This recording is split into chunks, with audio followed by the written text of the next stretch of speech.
Hürmetli vatandaşım, növbetdeki leksiyanın ikincisini başlayımız.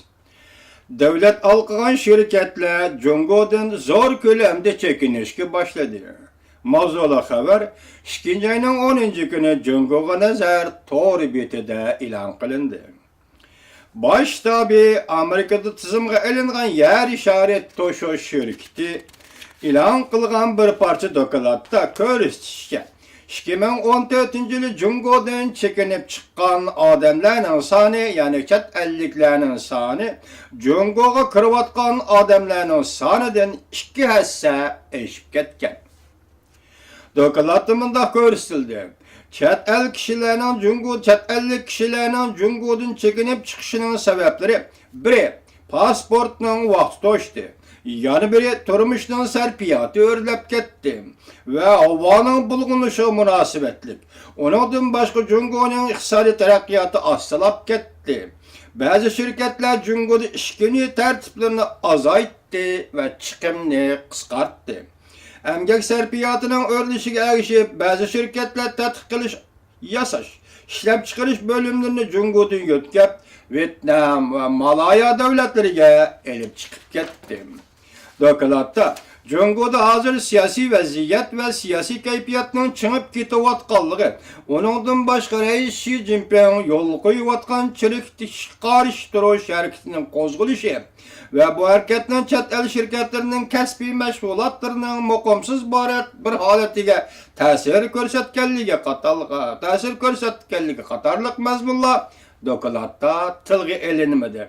Biroq quloqning tubi kelib xususiy paran qilg'uvchilar Wall Kutsi gazetiga shunday so'zlab berdiki, Jungo'da siyosiy kayfiyat ve siyosiy vaziyatning chingib ketishi bu omillar chet el şirketlerining Jungo'dan chekinishidagi eng muhim sabablarning biri ekan. Reis Xi Jinping'ning ahmoqona tarsoligi tufayli Kompartiya har qanday vaqt taxtdan tushishi mumkin mavzuli xabar 2. ayning 10. günü Amerika ovozi radiosuning Xitoy tel programmasida e'lon qilindi. Xabar mundaq boshlandi. Amerikada bir tadqiqot o'rnining mutaxassisi O'Slin Efendi maqola yozib, Reis Xi Jinping rahbarligidagi Kompartiyaning hukmronligi zavolga yuzlandi deb ko'rsatgan. Bu maqola bugun to'rbetlarda qaytadan muhokama qilindi. O'tganda biz sizlarga bu to'g'rida leksiya so'zlagan edik. Shunga qayta muhokama qo'yilganligi uchun men sizlarga buni yana bir qatam qayta leksiya qilib so'zlashga qaror qildim. Reis Xi Jinping rahbarligida Kompartiya zavolga yuzlangan bo'lsa, bu hukm zada qanday asoslarga asoslangan? Agar Reis Xi Jinping rahbarligida Kompartiya zavolga yuzlangan bo'lsa, undaqda kelgusi Jungo'ning siyosiy vaziyati qanday o'zgarish hosil qilishi mumkin? Yoki xuddi Kompartiya tashviq targ'ib qilgan o'xshash Kompartiya bo'lmasa Jungo qalaymaqon bo'lib ketamdi? Jungo demokratiyalashtirish yo'liga menishi mumkinmi yo'q? Tayvan ve başka demokratik Asya devletlerinin tecrübelerini aynak qilishga bo'lamdi yo'q? Amerika ovozi radiosunun muhokim münozara programmasi taklif qilingan mehmonlardan biri Kolumbiya Universitetining professori Zhang Boshu Efendi. Yana biri Hudson tadqiqot o'rnining tadqiqotchisi doktor Xalyan Chao Efendilar yuqorqi tema ve muhokama mavzulari bo'yicha fikr qilishdi. Jungo meselesi mutaxassis Zhang Efendining Jungo gumron bo'ludi nazariyasi e'lon qilinganiga xali yillar bo'ldi. Masalan, Zhang 2001-yili Jungo 10 yil ichida gumron bo'ludi deb nazariya o'tirib qo'ygan edi. Jungoning gumron bo'lishi rostlanishga oshamdi, lekin nurg'un kishilar buning gumonliq pozitsiya tutib keldi. Bu qatim O'Slin Efendi maqolasida o'tirib qo'ygan Jungo zavolga yuzlandi degan masalaga qarta yana o'xshash ko'z qarashlar, ya'ni hukmdan gumon qiladigan va hukmni himoya qiladigan ko'z qarashlar o'tirga chiqishga boshladi. Ba'zilar bu koni gapni takrorlash deyishdi. Ba'zilar yana bir asoslar bormi deb savol qo'yishdi. Mutaxassis Can Boşu mundaq qardı. Avslun Efendi maqalası Jungo'nun zavalgı yüzlengenligi toğrısı enik paket ve enik asaslarını oturup koymadı. Lekin dep ko'rsatacağım Boşu Efendi mustabid hakimiyetinin hükmranlık qilish vaqti cheklik boludu. Yana baş Xitoyshunos Li Ayyu Efendi maqala e'lon qilib, Jungo'nun hozirgi zaman demokratiyasi ko'rsatgan alt basıp ta'sir ustida to'xtalib o'tdi. Austin Efendi Amerika Ovozi radiosunun ziyoratini qabul qilib, mundaq ko'rsatdi. Jungo shuning uchun zavolga yuzlandiki, çünkü Reis Xi Jinping rahbarligidagi Jungo'da söz matbuot huquqi texmi qattiq tizginlandi. Nurg'un yuqori darajalik amaldarlar bu qatim chiriklik qarshi turish harakatining obyektiga aylanib qoldi. Partiya ishidagi ziddiyatlar va masalalar orqa-orqadan o'ttirg'i chiqishga boshladi. Kishilarga bergan ta'siri shu bo'ldiki, o'ziga ishonadigan sog'lom hukumat yoki sog'lom siyosiy partiya hargiz bunday ishlarni qilmaydi. Masalan, matbuotni cheklashni yo'l qo'ymaydi. Mutaxassis Xalyanchov Efendi mundaq ko'rsatdi.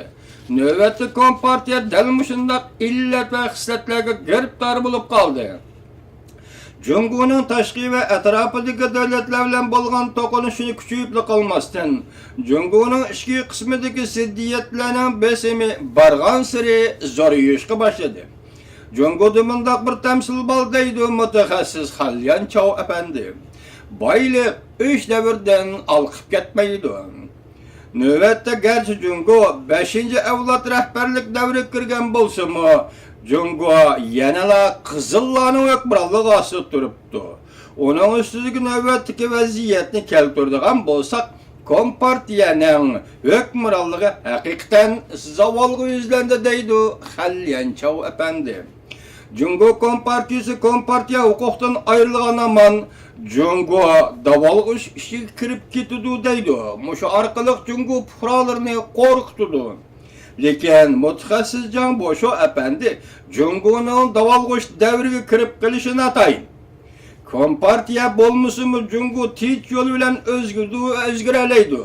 Xuddi burunqi Tayvanga o'xshash hokimiyat beshida Kompartiya asta-asta huquqni qo'yib o'tish kerak. Şu vaqtda Jungo tinch yo'l bilan o'zgarishni o'ngishli tamomlaydi deydi Can Boşu Efendi. Lekin Reis Xi Jinping navbatda nima qilyapti huquqni? Kompartiyaning huquqini bir kishining qo'liga markazlashtiryapti. Kompartiya huquqining Jungoda qonunli ekanligini qayta ta'kidlayapti. Fuqarolarni huquqdan bahramand bo'lishga yo'l qo'ymayapti. Bu holda Jungoning tinch yo'l bilan o'zgarishini tasavvur qilish qiyinga to'xtaydi.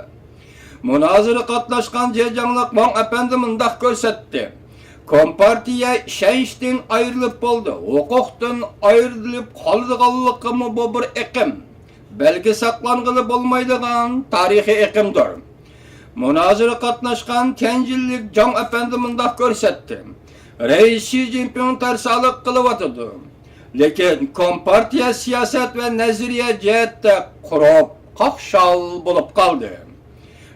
Munozara qatnashgan Yunnallik Jo Efendi mundaq ko'rsatdi. Jungoda hokimiyat ziddiyatlarga to'lib tashdi. Kompartiya har qanday bir vaqtda gumron bo'lishi mumkin. Xebi o'lkasida munozara qatnashgan Peng Efendi mundaq ko'rsatdi. Jungo Kompartiyasi Jungoning tinch yo'l bilan o'zgarishiga hargiz yo'l qo'ymaydi. Ammo biz tinch yo'l bilan o'zgarishni umid qilsak bo'ladi. Chunki Jungo fuqarolari tinch yo'l bilan o'zgarishni xohlaydi.